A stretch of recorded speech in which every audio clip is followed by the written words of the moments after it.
नमस्कार, मी दिनकर शिंदे. आपण पाहताय डीएस न्यूज. तुमचं मत माझं मत मध्ये आपलं स्वागत. मित्रांनो, महत्वाचा आणि गंभीर विषय मी आपल्यासमोर घेऊन आलो. तो म्हणजे असा आहे की मनोज जरांगे पाटील आणि छगनराव भुजबळ या दोघांमध्ये लागलेला वाद केव्हा मराठा विरुद्ध ओबीसी झाला हे राज्याला समजलंच नाही.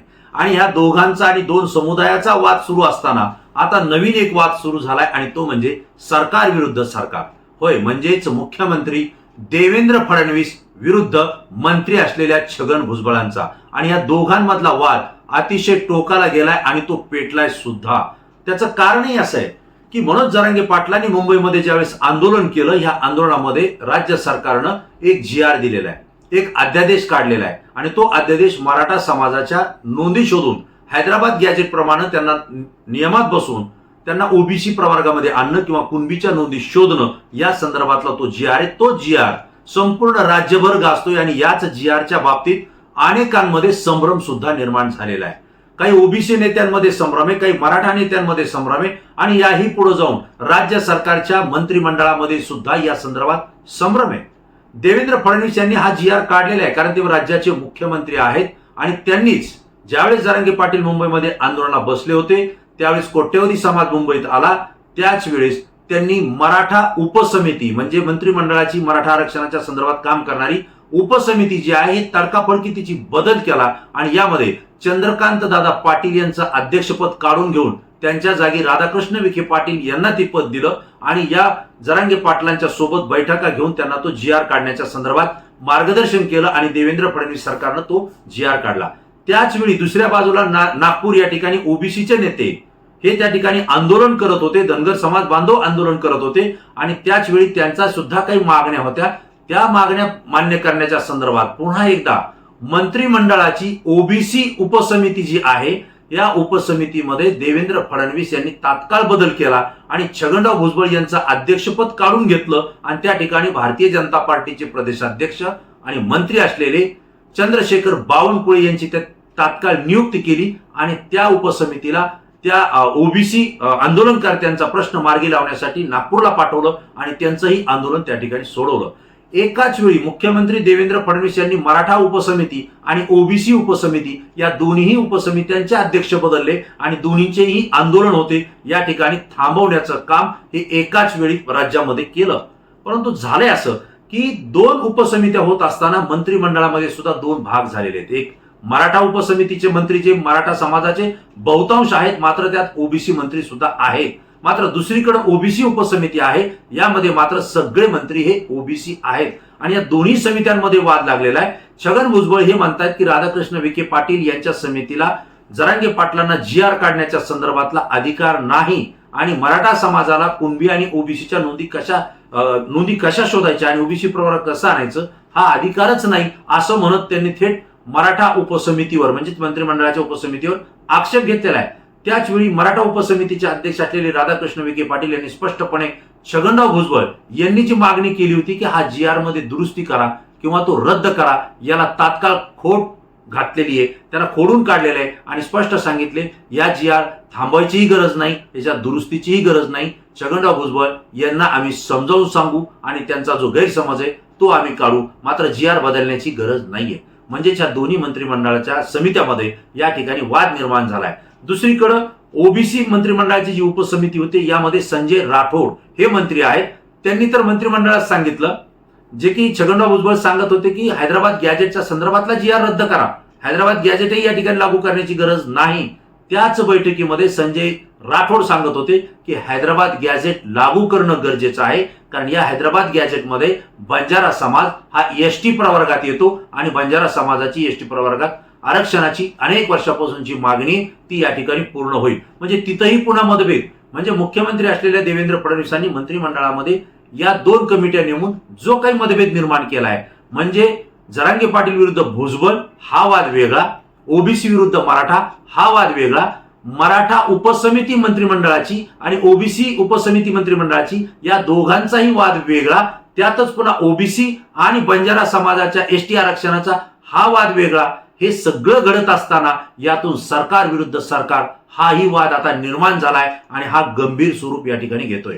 कारण देवेंद्र फडणवीस यांच्या मंत्रिमंडळाच्या काळामध्ये मुख्यमंत्री पदाच्या कालावधीमध्ये जो GR घेतलाय याच GR म्हणजे अध्यादेश म्हणजे सरकारचा निर्णय आदेश, याच आदेशाला देवेंद्र फडणवीस यांच्या मंत्रिमंडळात मंत्री असलेल्या छगनराव भुजबळ यांनी थेट विरोध केलेला आहे आणि हा आदेशच रद्द करा, हा निर्णयच रद्द करा असं म्हणत या निर्णयाच्या विरोधात हायकोर्टामध्ये याचिका दाखल करण्याची त्या ठिकाणी भूमिका त्या ठिकाणी मांडलेली आहे आणि त्या संदर्भात कोर्टात याचिका सुद्धा दाखल झालेल्या आहेत. आता प्रश्न असा आहे, देवेंद्र फडणवीस यांच्या निर्णयाला त्यांच्याच मंत्रिमंडळातले छगनराव भुजबळ मंत्री हे विरोध करतायत, न्यायालयामध्ये जात आहेत आणि सरकारचा निर्णय, मुख्यमंत्र्यांचा निर्णय कसा चुकीचा आहे हे सांगण्यासाठी आता ते कोर्टामध्ये बाजू लावणार आहेत.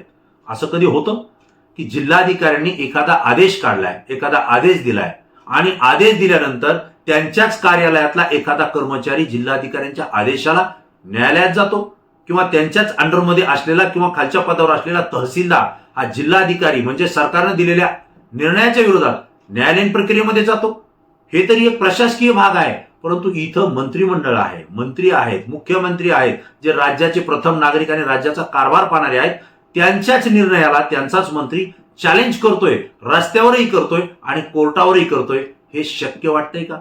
हे अजिबात शक्य वाटत नाही. यामध्ये कुठली तरी वेगळी शंका येते. आपल्याला आठवत असेल, गेल्या वर्षी ज्यावेळेस मनोज जरांगे पाटलांनी मुंबईमध्ये आंदोलन केलं होतं आणि वाशीमध्ये मुख्यमंत्री असलेले एकनाथराव शिंदे यांनी ते आंदोलन थांबवलं होतं आणि त्यांना एक सगळे सोयरेच्या संदर्भातली आधी सूचना दिली होती, मसुदा दिला होता आणि यावर आम्ही कारवाई करू, अनेक आश्वासनही दिले होते, त्यावरही सुद्धा कारवाई करू असं सांगितलं होतं. यावेळी मंत्रिमंडळात असलेल्या छगनराव भुजबळ यांनी त्यांच्या सुद्धा निर्णयाला विरोध केला होता आणि त्यांच्या निर्णयाला विरोध केल्यानंतर एल्गार सभा सुद्धा घेतली होती. ही एल्गार सभा घेत असताना अनेक माध्यमांनी, अनेक नेत्यांनी, अनेक मंत्र्यांनी याच्या विरोधात आवाज उठवला होता आणि डीएस न्यूजच्या माध्यमातून मी सुद्धा आपल्याला पहिल्यांदा सांगितलं होतं की छगनराव भुजबळ यांना जर मुख्यमंत्र्यांनी काढलेल्या जी अधिसूचना आहे किंवा जे निर्णय घेतलेले आहेत त्याला जर विरोध करायचा असेल तर ते एक व्यक्ती म्हणून, नागरिक म्हणून, समाज म्हणून करू शकतात, पण ते मंत्रिमंडळात मंत्री आहेत, हे संविधानिक पदावर आहेत आणि ज्या मुख्यमंत्र्याच्या अंडरमध्ये ते काम करतात त्या मुख्यमंत्र्याच्या निर्णयाला ते जाहीरपणे असा विरोध करू शकत नाहीत. त्यांना विरोध करायचा असेल तर मंत्रिमंडळाच्या बैठकीमध्ये ते करू शकतात, पण रस्त्यावर उतरून एका विशिष्ट समाजाच्या विरोधात आणि विशिष्ट व्यक्तीच्या विरोधात ते त्या ठिकाणी आंदोलन करतायत, वेगळी भाषा करतायत आणि मुख्यमंत्र्यांनी घेतलेल्या निर्णयाला विरोध करतायत. हे त्यांना शक्य नाही, कारण हे कायद्याच्या विरोधात आहे, घटनेच्या विरोधात आहे, लोकशाहीच्या नियमाच्या विरोधात आहे. त्यांना लढायचं असेल रस्त्यावर, एल्गार सभा घ्यायची असतील तर त्यांनी मंत्रिपदाचा राजीनामा द्यावा आणि मग रस्त्यावर उतरावं. ही भूमिका आपण सर्वप्रथम व्यक्त केली होती आणि हीच विधानसभेमध्ये माजी मुख्यमंत्री पृथ्वीराज चव्हाण यांनी सुद्धा सांगितलं होतं की एक मुख्यमंत्र्यांनी निर्णय घेतल्यानंतर एक उपमंत्री छगनराव भुजबळ हे थेट विरोध करतायत, जरांगे पाटलाच्या विरोधात बोलतायत. जर तुम्हाला लढायचं असेल तर राजीनामा द्या ना, बाहेर जाऊन लढा ना, अशा पद्धतीचं आक्रमकपणे पृथ्वीराज चव्हाण हे विधानसभेमध्ये बोलले होते. म्हणजे त्यानंतर पुन्हा दुसरा जो भाग आहे विधान परिषद आणि विधानसभेत दोन्हीमध्ये अनेक मंत्र्यांनी छगन भुजबळ यांच्या भूमिकेवर आक्षेप घेतला होता. राधाकृष्ण विखे पाटील जे की सत्ताधारी पक्षाचेच होते त्यांनी सुद्धा विरोध केला होता की छगन भुजबळांना जर या पद्धतीचं भाषा वापरायची असेल, आंदोलन करायचं असेल आणि शासनाच्या, सरकारच्या निर्णयाच्या विरोधात बोलायचं असेल तर त्यांनी मंत्रिपदाचा राजीनामा द्यावा, बाहेर पडावं आणि खुशाल त्यांनी आंदोलन करावीत, असं राधाकृष्ण विखे पाटील बोलले होते, जे आज मराठा उपसमितीचे अध्यक्ष आहेत. मित्रांनो, हे सगळं घडत असताना याच वेळी एकनाथराव शिंदे यांच्या शिवसेनेचे आमदार असलेले संजय गायकवाड यांनी तर स्पष्टपणे सांगितलं होतं की राज्य सरकारमधला एक मंत्री मुख्यमंत्री आणि राज्य सरकारच्या निर्णयाला विरोध करतो, अशा मंत्र्याला मंत्रिमंडळात ठेवता कामा नये, त्यांची हकालपट्टी करा, मंत्रिमंडळातून त्यांना बाहेर काढा. छगन भुजबळ म्हणजे काही समाज नाही. एक मंत्री शपथ घेतो, सगळ्या समाजाला न्याय देण्याची शपथ घेतो आणि तो मंत्री रस्त्यावर जाऊन एका विशिष्ट समाजाला तिरस्कार करतो, तिरस्काराची भाषा वापरतो, राज्य सरकारच्या निर्णयाला विरोध करतो. त्यांची हकालपट्टी करा, मंत्रिपदावरून काढा. यालाच पाठबळ देत संजय शिरसाट, एकनाथराव शिंदे गटाचेच आमदार होते, त्यांनी सुद्धा सांगितलं होतं की छगनराव भुजबळांची भूमिका चुकतीये.